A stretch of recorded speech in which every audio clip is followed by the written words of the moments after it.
The papers scattered across my kitchen table told a story I did not want to believe.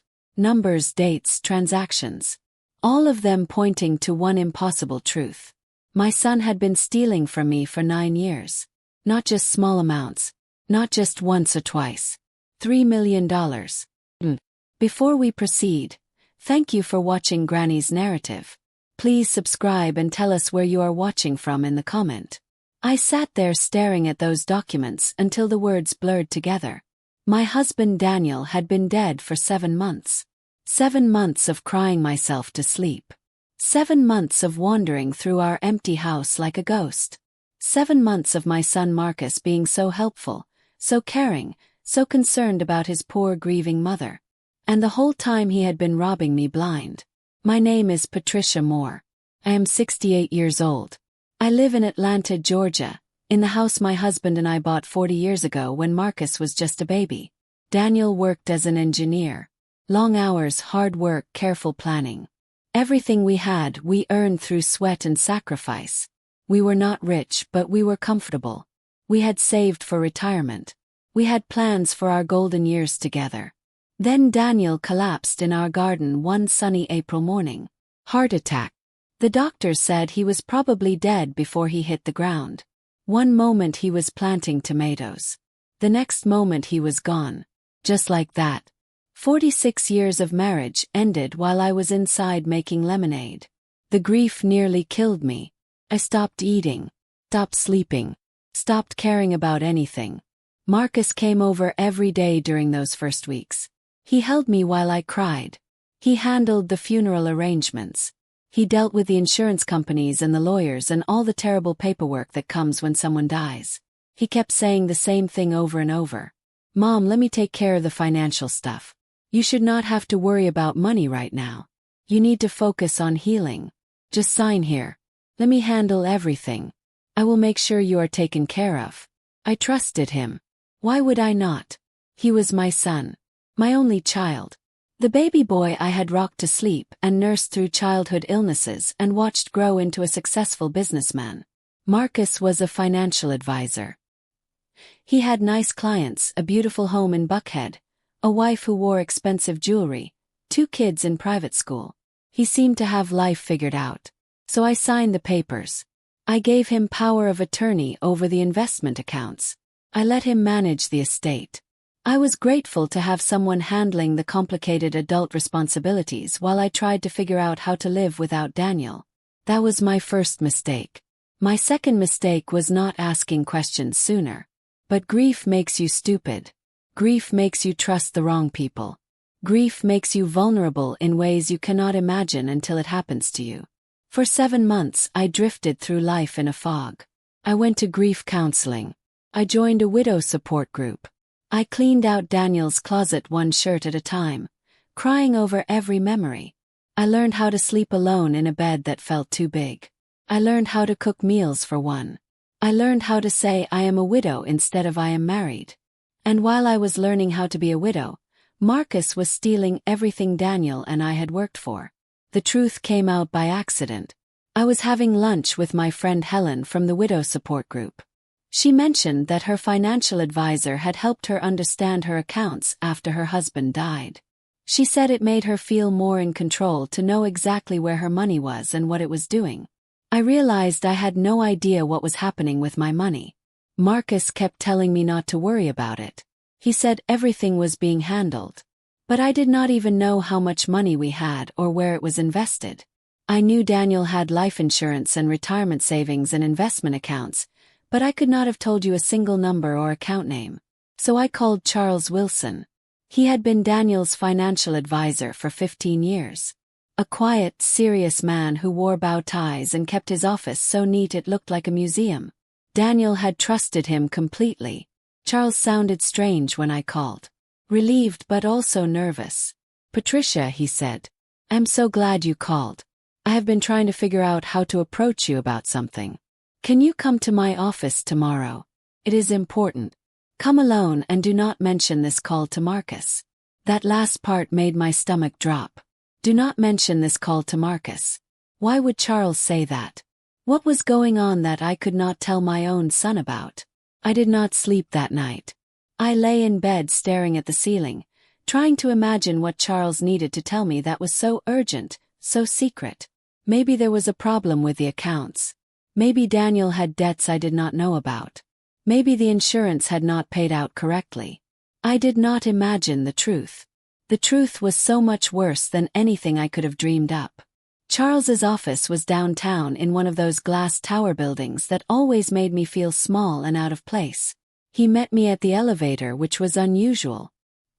He shook my hand but would not quite meet my eyes. He walked me to his office and closed the door carefully, like he was sealing us in a vault. "Patricia," he said, "I need to show you something. I should have called you sooner, but I was not sure at first. I needed to check and double-check.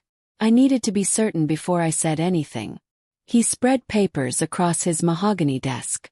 Bank statements, investment records, transaction histories. First, the numbers meant nothing to me. Just columns of figures marching down white pages. Then Charles started explaining. The withdrawals started about 9 years ago. Small amounts at first. 5,000 here, 10,000 there. Marcus would call and say you and Daniel needed money for home repairs or medical expenses or unexpected bills. I thought it was legitimate. But then I started noticing patterns. He pointed to a highlighted section. "See here. This was when Daniel had his gallbladder surgery. Marcus withdrew 50,000 and said it was for medical bills. But your insurance covered most of that surgery. The out-of-pocket cost was maybe 3,000. My hands started shaking. And here. When Daniel was in the hospital with pneumonia 2 years ago, Marcus transferred $120,000. He said it was for potential long-term care expenses. But Daniel came home after a week and recovered completely." Charles kept talking, but his voice sounded far away, like I was hearing him from underwater. "Every time Daniel had a health scare, Marcus would move large amounts of money. When you were both distracted and worried, he would act. He was systematic about it. Patient. Professional." "How much?" I whispered. "How much is gone?" Charles looked at me with such sadness. "Of your original $4.2 million in investments and savings, approximately $1.3 million remains. He also emptied out the joint checking account, the emergency savings, even the account you and Daniel set aside for the grandchildren's college fund. In total, about $3 million over 9 years." The room spun. I gripped the edge of the desk to keep from falling out of my chair. $3 million. My son had stolen $3 million from his own parents. But here is the worst part, Patricia. Charles leaned forward and his voice dropped. The pattern of withdrawals changed dramatically after Daniel died. In the 7 months since his death, Marcus has accelerated the theft. He has been moving money faster, taking larger amounts. I believe he was waiting for you to either die of grief or become so mentally compromised that you could not stop him. Then he could have taken everything. I felt something cold settle in my chest. Not just sadness. Not just shock. Rage. Pure burning rage like nothing I had ever felt before. My son had not just stolen from us. He had been counting down the days until his father died so he could finish robbing his grieving mother. "Charles," I said, and I barely recognized my own voice. "I need you to do exactly what I tell you, and I need you to do it right now. Tell me what you need. First, change every single password on every single account. Remove Marcus's access immediately. Second, move all remaining money to new accounts at a different bank. Third, I want copies of everything. Every statement, every transaction, every piece of evidence going back 10 years. And fourth, I want you to make an appointment for me with the FBI." Charles blinked. "The FBI. My son is going to learn that just because your mother is grieving does not mean she is stupid." I drove home in a daze. The manila envelope full of evidence sat on my passenger seat like a bomb waiting to explode. I kept thinking about Marcus at Daniel's funeral. How he had cried and hugged me. How he had stood next to the casket and given a beautiful eulogy about what a good father Daniel had been. How he had held my hand during the burial and promised to take care of me. All of it lies. All of it performance. All of it designed to keep me from discovering that he was a thief. When I got home I did not cry. I sat at my kitchen table and opened my laptop. Time to do some investigating of my own. Marcus's life was right there on social media for anyone to see. Photos of family vacations to Europe. His wife Jennifer's jewelry collection that probably cost more than a car. The kids in their expensive private school uniforms. The new boat. The country club membership. The Tesla in the driveway. For a financial advisor with a medium-sized client base, Marcus was living remarkably well. Oh well. I started making a list.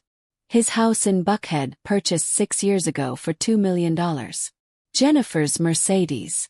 The boat that must have cost at least $80,000. Private school tuition at $50,000 per year per child. The club memberships. The designer clothes in every photo. The vacations to Paris and London and Dubai. Even with a generous estimate of Marcus's income, the math did not add up. Unless you added in $3 million stolen dollars. Then suddenly everything made perfect sense. My phone rang. Marcus's name lit up the screen. For a moment I considered not answering. But I needed to act normal. I needed to buy time while Charles moved the money and while I figured out my next steps. "Hey Mom," Marcus said in that warm concerned voice that I now recognized as completely fake. "Just checking on you. How are you doing today?" "Oh, I am managing. Just the usual widow stuff." "Are you eating enough? You sounded tired when we talked last week." There it was. The caring son routine.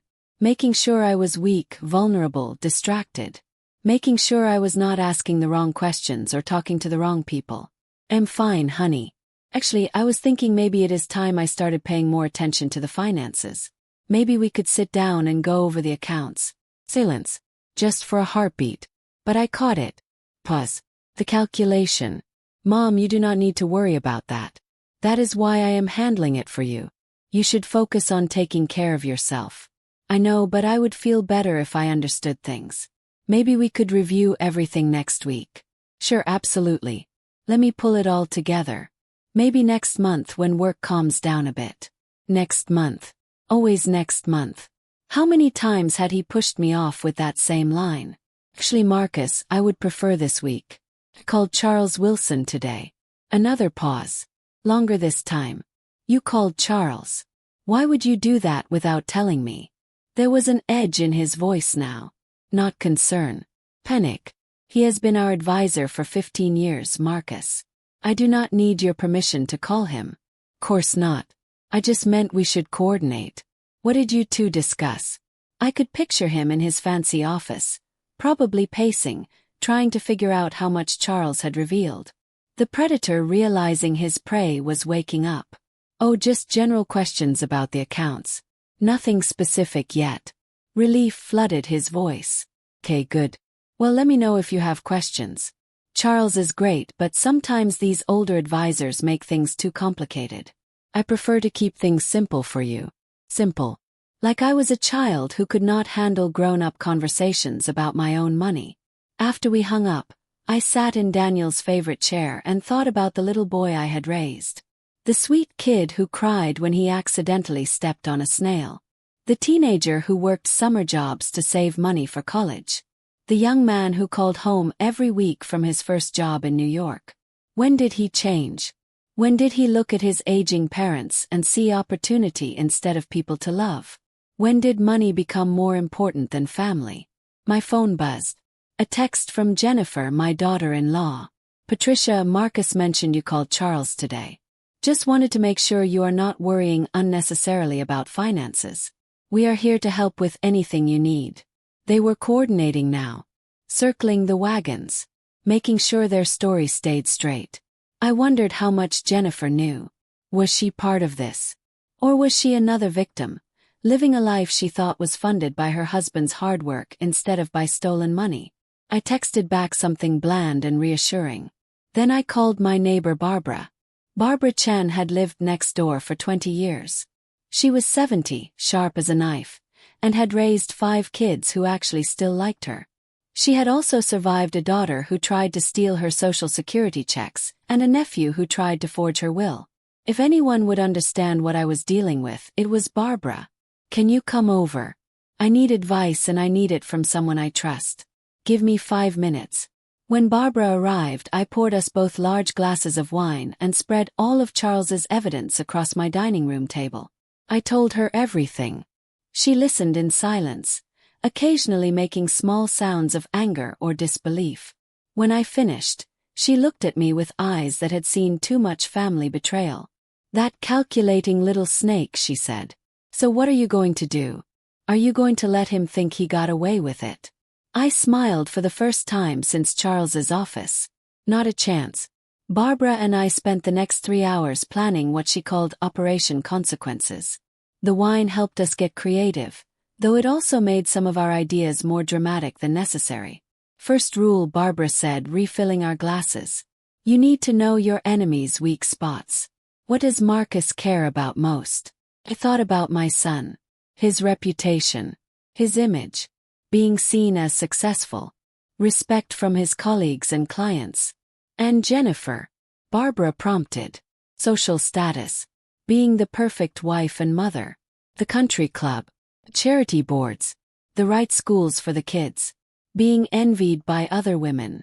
Barbara made notes like a general planning a battle. So if their lifestyle disappeared, if their friends learned the truth, it would destroy them. But now what about protecting yourself?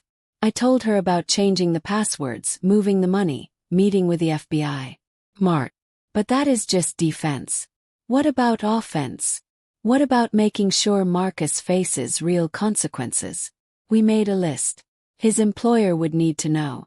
The country club where Jennifer sat on the board would be interested to learn their membership was paid with stolen money. The private school would want to know about the tuition source. The clients who trusted Marcus with their money would need to be warned. "I want to see his face when his world falls apart," I said. And I was surprised by how much I meant it. "Oh honey," Barbara said, patting my hand. "By the time we are done, he is going to wish he had just worked an honest job like the rest of us." The next morning I drove to the FBI field office. Special Agent Lisa Chen was younger than I expected, maybe 40. With a kind of focused intensity that made me think she genuinely enjoyed putting criminals in prison. "Mrs. Moore, thank you for coming forward. Financial elder abuse is a priority for us, especially when it involves family members and this level of systematic fraud." She reviewed Charles's documentation with the practiced eye of someone who had seen every type of financial crime. "The good news is your son left an excellent paper trail. Bank records, forged signatures, patterns that clearly show intent to defraud. He was thorough, almost too thorough. What happens next? We will need to formally interview you, gather all financial records, probably execute search warrants on his home and office. Are you prepared for this to become public? Federal charges mean media attention, court proceedings, family drama." I thought about Daniel. How he always said doing the right thing was rarely the easy thing. "Agent Chen, my son stole $3 million from his own parents. He did it systematically over 9 years. He forged documents, lied to our faces, and planned to steal everything once I was too broken down to stop him. If that is not worth some media attention, what is?" She smiled for the first time. "We will be in touch within a week to begin formal proceedings. Meanwhile, do not change your behavior around Marcus. Normal. Let him think he is still in control." Acting normal turned out to be harder than I thought. Marcus called that evening. His voice full of fake concern. "Mom, I have been thinking about what you said about wanting to understand the finances. Maybe we should start simple. Let me come over Sunday and we will review your monthly expenses." Monthly expenses. Not the investments where he had been stealing. Not the accounts he had drained. Just my grocery money and utility bills. "That sounds perfect," I said, injecting enthusiasm into my voice. "Though I would love to see the bigger picture too. The investments, the retirement planning, all of it. Well, let us start small and work our way up to the more complex stuff." There it was again. The assumption that I was too simple to handle complexity. After 46 years of marriage to a man who ran his own engineering firm. After raising a child and managing a household and working as a school librarian for 30 years. Marcus still saw me as helpless. "Course. Whatever you think is best." "Great. Sunday dinner at our place. Jennifer is making that pot roast you love." Sunday dinner. where we would all sit around their dining room table bought with my money, eating food purchased with my money, in a house paid for with my money, while I smiled and pretended not to know they were thieves. "I will bring dessert," I said. After hanging up, I called Barbara. "How long can I keep this act up without losing my mind?" "Not much longer. But that is okay. Once the FBI moves, it will be out of your hands. Just hold on a little while longer." That night I lay awake thinking about all the times Marcus had hugged me while robbing me. All the times he had said "I love you" while forging my signature. All the times he had smiled at Daniel while planning to steal everything we had worked for. But mostly I thought about Daniel. About how he died believing his son was a good man who would take care of me. Daniel had been wrong about Marcus. But he had been right about me. I was stronger than anyone realized. Strong enough to survive his death. Strong enough to discover the truth. And definitely strong enough to make sure Marcus paid for every stolen dollar. Sunday dinner at Marcus and Jennifer's house was like performing in a play where only I knew the real script. I sat at their polished dining room table eating pot roast that probably cost more than I used to spend on groceries for a month. I pretended not to notice that everything in sight was bought with stolen money. The crystal chandelier, probably $20,000. Jennifer's diamond bracelet, another $15,000. The wine Marcus poured like it was nothing, a bottle I had seen at the store for $400. Grandma Patricia, look what I learned in ballet. Emma, my 16-year-old granddaughter, jumped up to demonstrate a complicated routine that was clearly the result of expensive private lessons. "That is beautiful, sweetheart." Meant it. Whatever Marcus had done, the kids were innocent. Emma and her brother Michael were good kids who had no idea their college funds were built on theft. "Emma's teacher says she has real potential," Jennifer said with that proud mother smile. "She has been invited to audition for the Atlanta Ballet's summer intensive program." "How wonderful. That must be competitive." "Oh, it is. And expensive." Jennifer laughed in that way wealthy women do when discussing costs that would destroy most families. "But it is such an opportunity. The program fee alone is $20,000, plus housing in New York for the summer. $20,000. Enough to buy a reliable used car. Paid for with money stolen from Daniel's retirement account." "I am sure she will do wonderfully," I said. Marcus raised his wine glass. "Family. To supporting each other through everything." The irony almost made me laugh. But I raised my glass and smiled like the grateful mother they expected me to be. After dinner, Marcus and I went to his home office. The room was decorated like a movie version of Success. Leather furniture, expensive desk, framed diplomas and awards. Everything designed to project competence and trustworthiness. Marcus pulled out a folder. "I thought we would start with your basic monthly budget. Just so you understand where your money goes." The papers were real. Utility bills, property taxes, grocery estimates. All the small manageable pieces that added up to maybe $4,000 a month. "As you can see, your expenses are very reasonable. Dad did a good job setting you up." I nodded appreciatively. It is reassuring to see it laid out. But what about the bigger picture? The investments, the savings? Marcus's expression shifted. "Still warm but guarded. Those are more complex, Mom. Market fluctuations, asset allocation, risk management. It is really better if I handle the details and keep you informed of the highlights. But I would like to understand. Maybe you could show me the actual statements." "Course. Let me gather everything. Maybe next month when I have time to explain it properly." "Next month again. Always next month." "Actually," I said, pulling out my phone. "I could just log in online and look myself. Charles gave me the new passwords last week." Marcus's face went pale. "New passwords." I'd said too much. "But sometimes mistakes are strategic." "Yes." He said it was routine security maintenance. Dating access codes annually. "Did he not contact you about it?"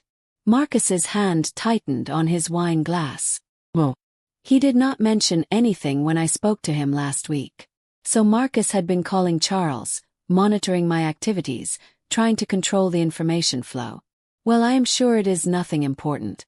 These technology updates happen all the time. But Marcus was not buying it. Mom, what exactly did you discuss with Charles? I want to make sure you are getting consistent information. Time to push harder. Oh, just general questions. I was curious about some large withdrawals over the past few years. I saw transactions for tens of thousands that I did not remember discussing with Daniel. Marcus went very still. What kind of withdrawals? Investment opportunities, I think. I just wondered what we had invested in and whether they were performing well.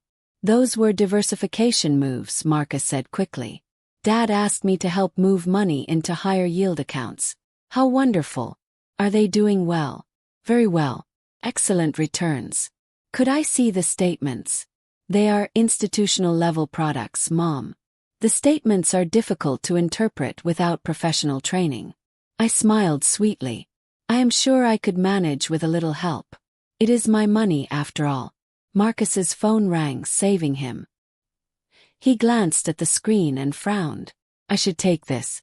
Business call. He stepped into the hall, closing the door. But the walls were thin and I heard fragments. She is asking questions. Charles changed the passwords. Cannot access anything. We need to be careful. When he returned, his whole demeanor had shifted. From son to professional. Distance replacing warmth. Mom, I have been thinking.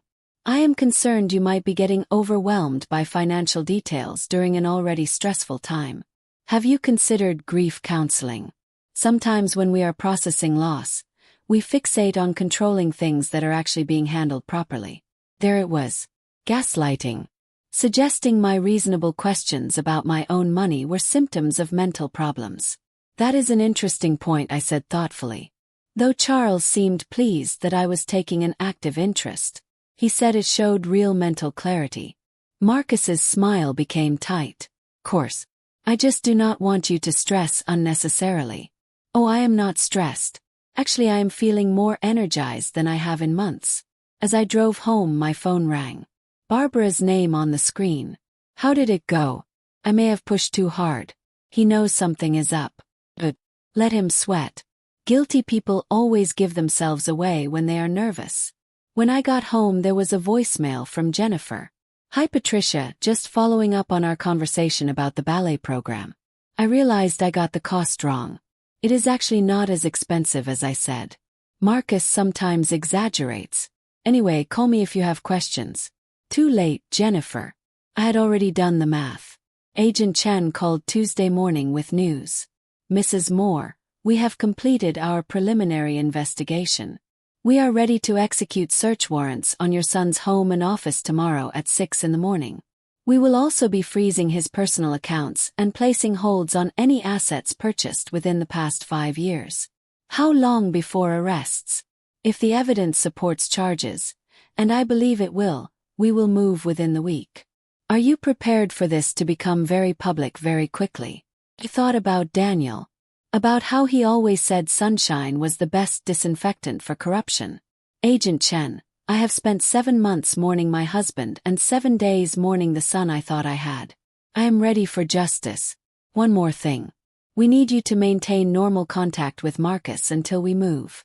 If he suspects we are involved, he might destroy evidence or flee. Understand. After hanging up, I sat in Daniel's chair and let myself feel anticipation. In less than 24 hours, Marcus's carefully built world would collapse. The house, the cars, the club membership, the private school. All of it paid for with stolen money would be exposed. My phone rang. Marcus. Mom. I have been thinking about our conversation Sunday. About your questions regarding the investments. Yes. I realize I may have been overprotective. You have every right to understand your financial situation. Why do not you come by my office today? We will go through everything together. Too little too late. But I played along. That would be wonderful, Marcus. What time? How about 2? That will give me time to pull all the records. When I arrived at Marcus's office that afternoon, I was struck by how expensive everything looked. Premium downtown location. Corner office with a view. Furniture that cost more than some people's cars. The receptionist greeted me warmly. Mrs. Moore, Marcus has told us so much about you. I'm so sorry for your loss. Marcus appeared in a suit Daniel would have called unnecessarily expensive. His smile was warm, but I noticed tension around his eyes. "Mom, thanks for coming. Have everything ready." His office was a shrine to fake success. Awards, photos with clients, diplomas. All designed to project competence. "I brought copies of all account statements going back 10 years, Marcus said, gesturing to a thick stack. "I thought we would start with an overview, then drill down into specifics." The papers looked real. But as I scanned them, something became clear. These were accounts I had never heard of. Balances that did not match anything Charles had shown me. "Marcus," I said, pointing to several investments, "I do not remember opening these." Dad handled most investment decisions. He was forward-thinking about diversification. Kept reading. "According to these statements, I had over $4 million. But Charles had shown me that most of our money was gone." Then I understood. Marcus had created fake statements. Elaborate professional-looking documents designed to convince me our money was still safe when he knew he had stolen it. "These look comprehensive," I said neutrally. "Could we call Charles and have him verify these match his records?" Marcus's hand froze. "That is not necessary. These are consolidated reports that include accounts Charles manages plus additional investments I made on your behalf." Additional investments. Higher yield opportunities. International markets. Sophisticated instruments Charles's firm does not handle. Could I see those statements directly? "They are institutional level. Very technical." "Marcus," I said gently, "I need to ask you something important and I need you to tell me the truth." He leaned forward, projecting concern. "Course. These investment accounts you are showing me. The balances, the performance. Are they real?" Something flickered in his eyes. "Fear maybe. Course they are real." "Why would you ask that?" "Because Charles showed me our actual account balances last week and they do not match what you are showing me today." Marcus's face went through several expressions. Surprise. Confusion. Anger. Then back to bewilderment. "Mom, Charles only manages part of our portfolio. He would not have full visibility." "Then call him right now. Let us sort this out." He glanced at his watch. "He is probably not available this late. Let me schedule a meeting for tomorrow." "Actually," I said, pulling out my phone. "Let me try him now." Before Marcus could object, I dialed Charles. "Sarah," Charles answered cautiously. "How are you?" "I'm fine. I am with Marcus reviewing some statements. Could you help us with some numbers?" "Course. What accounts?" I read the account numbers from Marcus's fake statements. The silence was telling. "Patricia," Charles said carefully, "I do not show any accounts with those numbers in our system. Where did those statements come from?" Marcus reached for my phone. "Let me talk to him." I held the phone away. "Charles," Marcus says these are additional investments he made on our behalf. "Patricia, based on what we discussed, I think you and I should meet privately tomorrow morning." I ended the call and looked at Marcus, who had gone pale. "Mom, I can explain." "Hope so, Marcus. Because right now it looks like you have been showing me fake statements while stealing my money for 9 years. For a moment his mask slipped. I saw the real Marcus. Cornered. Desperate. Calculating. Then the concerned son expression snapped back. "That is a serious accusation, Mom. I think your grief is affecting your judgment." But it was too late. I had seen the truth. "Tomorrow morning," I said, gathering my purse. "We are all going to sit down with Charles and the FBI and sort this out properly." Marcus went white. "The FBI?" "Yes. Did I not mention? They are very interested in cases where family members systematically steal from elderly parents." I stood to leave, then turned back. "By the way, Marcus, you might want to call Jennifer. Tell her she should probably resign from the charity board before tomorrow's news cycle. Organizations can be particular about board members whose lifestyle is funded by stolen money." As I walked out, I heard him frantically dialing. Tomorrow was going to be a very interesting day. I woke at 5:30 to my phone buzzing. Agent Chen's voice was crisp. "Mrs. Moore, we are moving in 30 minutes. Are you somewhere safe?" "Am at home. But stay there until we contact you." "And Mrs. Moore?" You might want to turn on the news around 8. I made coffee with surprisingly steady hands and settled into Daniel's chair to wait. At exactly 6, I heard sirens in the distance. Faint but getting closer. By 6:15 my phone was ringing constantly. Barbara called first. Patricia, I just saw FBI vehicles on the news heading toward Buckhead. Please tell me that is what I think it is. That would be Operation Consequences entering its final phase. Oh damn. I'm coming over with coffee and snacks. We are going to watch this properly. The next call was Jennifer, her voice high with panic. Patricia, there are federal agents at our house. They have search warrants. They are going through everything. What is happening? I imagine they are investigating financial crimes, dear. You should probably call a lawyer. Financial crimes. What crimes? Marcus has not done anything wrong. Jennifer, sweetheart. Your husband has been systematically stealing from Daniel and me for 9 years. The FBI has evidence of nearly $3 million in theft. You might want to start thinking about how you will explain your lifestyle to a prosecutor. Silence stretched so long I thought she had hung up. That is impossible, she whispered. Marcus did it. And now he is going to pay. The line went dead. Barbara arrived with pastries just as the morning news began. We watched from my living room as helicopters circled Marcus's neighborhood, showing FBI agents carrying boxes. Financial advisor Marcus Moore was arrested this morning on charges of elder financial abuse and wire fraud, the anchor announced.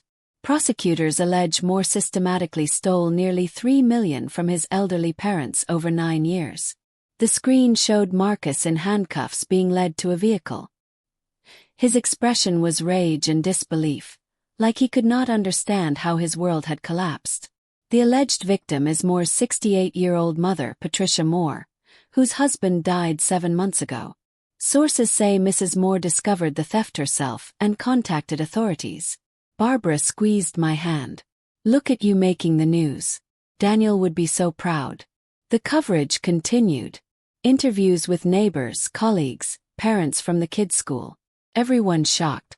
Marcus had been so respected, so successful, so trustworthy. My phone rang. Emma calling from school. Her voice small and confused. Grandma Patricia, there are reporters at school. Kids are saying Dad was arrested.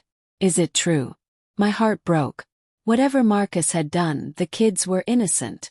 Yes, sweetheart. It is true. Your father made serious mistakes with money that belonged to your grandfather and me. Are we going to be okay? You and Michael are going to be fine. This is between the grown-ups. You are still loved, still safe. Can I come see you after school? Course. I will pick you up myself. The afternoon pickup was surreal. Reporters shouted questions as I walked to the entrance. Cameras followed my every step. Emma ran to me, face streaked with tears. Grandma, everyone is staring. The teachers are being weird. Some kids said we are going to be homeless. I hugged her tightly.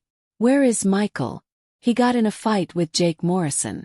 Jake said Dad was a criminal and Michael punched him. He is in the principal's office. I found Michael sitting in a chair too big for him. Lips split, eyes defiant. Principal Henderson looked relieved. Mrs. Moore, I am sorry about this. Michael was defending his family, which is admirable. But we cannot have students fighting. Course not. Michael, are you hurt? He shook his head, but I could see confusion and fear behind the bravado. Can we go home now? He asked quietly. We are going to my house. Your mother is dealing with complicated adult problems right now. As we drove away, Emma asked the question I had been dreading. Grandma, what is going to happen to Daddy? I looked at her in the mirror. This beautiful girl who looked so much like Marcus at her age. Your father broke the law, sweetheart. He is going to face consequences. Probably means he will go to prison for a while. For how long? I do not know yet. That will be up to the judge. Michael spoke from the passenger seat. But he deserves it.